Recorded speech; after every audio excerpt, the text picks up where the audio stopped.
हरतालिका तीज का पूजन व्रत कुंवारी कन्या कर सकती है, शादी होने के बाद भी नारी कर सकती है। अंतिम अवस्था तक प्राण छूटे तब तक हरतालिका तीज का व्रत नहीं छोड़ना चाहिए। एक व्रत हमेशा याद रखो, एक एकादशी और एक हरतालिका। हाँ, इतना जरूर है, ज्यादा शरीर बेकार हो गया, बुढ़ापा आ गया, शरीर नहीं साथ दे रहा, तो कुछ फल खा लो, कुछ चाय दूध जूस आप लेकर कर लो। जितना भी नहीं बने, शरीर बहुत ही बेकार हो गया, तो आप एक समय फल का फलहार धारण करो, ठीक है। पर हरतालिका व्रत करने वाली माताएं भले उद्यापन कर दे, तो उस व्रत को थोड़ा हल्का कर लो। उद्यापन करा मतलब तुमने व्रत को हल्का कर लिया, थोड़ा हल्का कर सकते।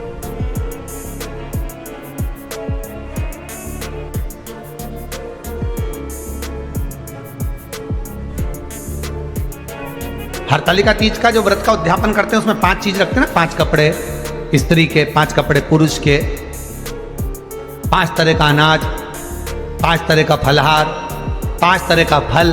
तो 5 तरह का जो फल रखाता है हरतालिका तीज के उद्यापन में, दुनिया के लोग उस 5 तरह के फल को केला गिन ले, पपीता गिन ले, मौसम्बी गिन ले, और अनार गिन ले, संतरा गिन ले, सब कुछ गिन लेते हैं, पर उस 5 तरह के फल में धतूरे को नहीं गिनते। पर शिव कथा में वर्णन आता है, हरतालिका तीज के उद्यापन में लिखा हुआ है, सबसे पहले 5 फल अगर गिनना है तो उसमें पहले धतूरे को गिनो, क्योंकि शंकर को वो प्रिय होता है, शंकर उसको स्वीकार कर लेता है। और धतूरा शंकर भगवान को क्यों चढ़ाया जाता है उसका प्रसंग आपको पहले भी कहा, आज फिर कहते हैं। धतूरा जब हम भगवान शंकर को समर्पित करते हैं तो हमारा कोई कार्य अटक रहा होता है, जिस कार्य को बार बार एग्जाम में बैठे हो, बार बार परेशान हो रहा है, बार बार इंटरव्यू देने जा रहे हो, नहीं हो रहा, एक बार धतूरे को हृदय से, भगवान को प्रेम से, करुणा सागर मेरे शंकर को दिल से एक बार वो धतूरा भगवान से विनती कर उसको चढ़ाओ तो शरीर,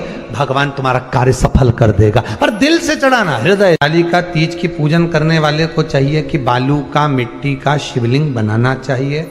फुलेरा जो बनाया गया है ऊपर शंकर जी के ऊपर लटकाने के लिए, टांगने के लिए, उसके नीचे शिव पार्वती गणेश जी की सुंदर बालू की मूर्ति बना लेना चाहिए, पार्थिव लिंग का निर्माण कर लेना चाहिए। शिव की आराधना करना चाहिए।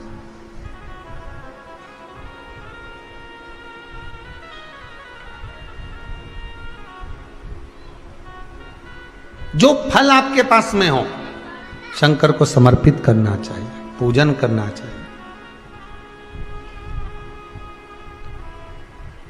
आराधना करो। सबसे पहली पूजन हरतालिका तीज की प्रदोष काल के अंतर्गत हो जाना चाहिए, शाम के समय पर। प्रयास करो प्रदोष काल के समय पर पहली पूजन हो जाए तो ज़्यादा अच्छा। पर लोगों की आदत रहती है कि 8 बजे तक, 8:30 बजे तक, 9 बजे तक पहली पूजन करें, फिर दूसरी आराम से, फिर तीसरी, फिर आराम से, फिर चौथी। तो ऐसा सब अपने अपने हिसाब से। पर शास्त्र रीति कहती है कि प्रदोष का जो समय होता है, प्रदोष काल जो होता है, शाम का जो समय होता है, उस समय पर हरतालिका तीज की पहली पूजन हो, जिससे आपका स्मरण चित्त शंकर भगवान में उस घड़ी, उस पल, उस क्षण में आप शिव के हो जाएं और शंकर आपका हो जाए। हाँ, अगर किसी के आने में देरी हो,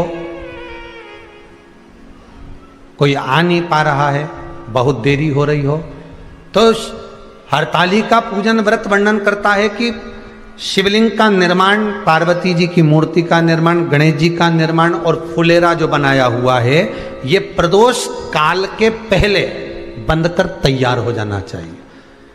प्रदोष काल के अंतर्गत फुलेरा नहीं बनना, फुलेरा पहले बन जाना चाहिए। और बहुत विशेष बात ध्यान रखिए हरतालिका तीज की, कि शंकर जी का जो अपने स्वरूप बनाया है, पाटे में, थाली में, चौकी पर, चौरंग पर जो स्वरूप बनाया है, वो पहले नहीं रखना है, पहले क्या बांधना है? फुलेरा। पहले फुलेरा बांधिए, उसके बाद उसके नीचे शंकर जी को रखिए। कई अब जो हरतालिका तीज का पूजन करते हैं ये तो उनके लिए हो गया, अब दूसरे के लिए भी सुन ले। जो नारी हरतालिका तीज का पूजन नहीं करती, व्रत नहीं करती, साधना नहीं करती, उसके लिए भी कहा गया कि आप अगर ये व्रत नहीं करते हो तो एक कार्य जरूर करना, कहीं पर फुलेरा बंधा हो, हरतालिका की पूजन हो रही हो, 5 मिनट 10 मिनट निकालकर अपने आसपास के किसी पौधे में से पत्तियां लेकर या पुष्प लेकर, 5 वृक्ष की पत्ती या 5 वृक्ष के पुष्प लेकर शंकर भगवान को जब पूजन हो रही हो, 5 मिनट माताएं जब पूजन कर रही हों, तब आप भी उस पुष्प को, उस पत्तियों को शंकर को समर्पित कर सकते हो। ये नहीं चढ़ा सकते तो 5 फल नहीं चढ़ा सकते तो 5 कुछ भी पुष्प आदि का आप शिव को समर्पित कर दो। पर क्यों चढ़ाया जाता है, किस लिए चढ़ाना चाहिए? तो कहा कन्या स्त्री अगर मान लो हरतालिका का व्रत नहीं करती, पूजन नहीं करती, आराधना नहीं करती, तो वो कन्या, वो नारी, वो स्त्री, वो पुरुष कार्य तो बहुत करेगा, दुकान भी 4 चलाएगा, व्यापार भी बढ़ाएगा, पर संपदा को जोड़ नहीं पाएगा।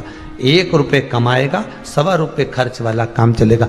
हस्त नक्षत्र में जो तृतीया पड़ती है, हस्त नक्षत्र के अंतर्गत जो तृतीया का महत्व कहा गया है, वो संपदा को बढ़ाती है, मनोकामना को पूर्ण करती है। इस नक्षत्र के अंतर्गत जो तृतीया आती है वो मनोकामना को पूर्ण कर कर चली जाती है। इसलिए शिव की आराधना के लिए प्रथम माने हस्त नक्षत्र में किया गया दान, हस्त नक्षत्र के अंतर्गत तृतीया के दिन किया गया पुण्य, हस्त नक्षत्र में तृतीया के दिन किया गया श्रृंगार, हस्त नक्षत्र में तृतीया के दिन करा गया अपना सुंदर सिंदूरा, भगवान का आनंद।